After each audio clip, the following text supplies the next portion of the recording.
미국의 민주주의는 2등급이다라는 발언에 논란이 일고 있습니다. 송영길 대표의 발언인데요. 함께 보시죠. 문재인 대통령이 정상회담 방미 하루 전에 미국을 비판한 건데, 송 대표 미 하원의 대북전단 살포 금지 청문회에 대해서 한국 입법부가 한 법안 갖고 미국이 청문회를 하는 것은 월권이다라고 비판했고요. 미국과 프랑스는 흠결이 있는 민주주의 국가로 2등급 판정을 받았다라고 방미 하루 전에 비판을 해서 논란이 되고 있습니다. 지난해 송영길 대표가 당시 국회 외통위원장이었을 때의 발언도 다시 소환됐습니다.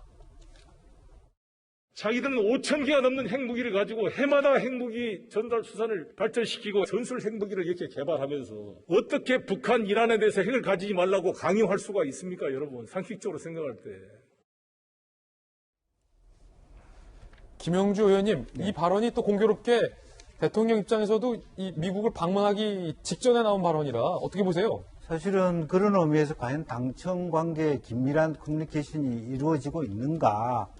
물론 이제 선후의 문제가 있습니다. 당대표 되기 전에 발언하고 있습니다. 그러나 어쨌든 외교위원장이라고 하는 것은, 여당 외교위원장이라고 하는 것은, 제가 미국 국무성 초청 연수를 가보니까요, 정말 미국이 대단하다라고 하는 것은 어떤 사람에게, 외무부든 국무부든 상무부든 간에 어떤 사람에게 동일한 질문을 해도 똑같은 답변이 나왔다라는 건 굉장히 대단한 겁니다. 기본적으로 당청 관계라고, 특히 외교의 문제는 개인의 입장으로 저렇게 얘기할 수 있는 부분이 아니고, 특히나 이 정부가 막바지에 결과적으로 임기 말에 우리가 할 수 있는 것은 미국 말하자면 새로운 미국 행정부와 더불어서 아마 동북아 안정을 위해서 조금 더 긴밀한 우리 대통령의 역량을 모아야 되는데, 미국의 민주주의, 미국의 어떤 그 핵전쟁, 그런 것들을 공격하는 어떤 이 여당 당대표가 있다는 것이 굉장히 걸림돌로 느껴질 수 있기 때문에 조금 더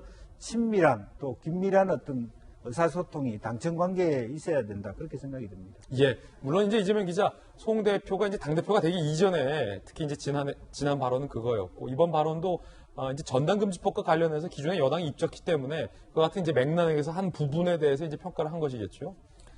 물론 지금 이 아마도 대북전단법에 송영길 대표인이 민감한 건 본인이 직접 발의한 법안입니다. 그렇기 때문에 자신이 발의한 법안, 그리고 통과된 법안에 대해서 미국의 의회가 이제 그걸 청문한다고 해서 굉장히 불쾌할 수는 있겠죠. 하지만 왜 그렇겠습니까? 결국은 지금 국내에 놀라야 되지만 대북전단금지법이라는 것이 헌법에 명시된 표현의 자유를 제약한다는 논란들이 많이 지금도 존재하고 있는 겁니다. 근데 지금 여당에서 얘기하는 건 당시 대법원이 대북전단을 군경이 제지하는데 문제가 없다는 대법원 판결을 근거로 하고 있는데, 당시 판결을 봐도 제진할 수 있는데 그렇다고 금지하라는 게 아니었습니다. 그리고 과도하게 금지하지 않는 범위 내에서 제한할 수 있다는 게 당시 대법원 판단입니다. 그래서 대북전단금지법은 아예 금지시켜버렸습니다. 모든 것을.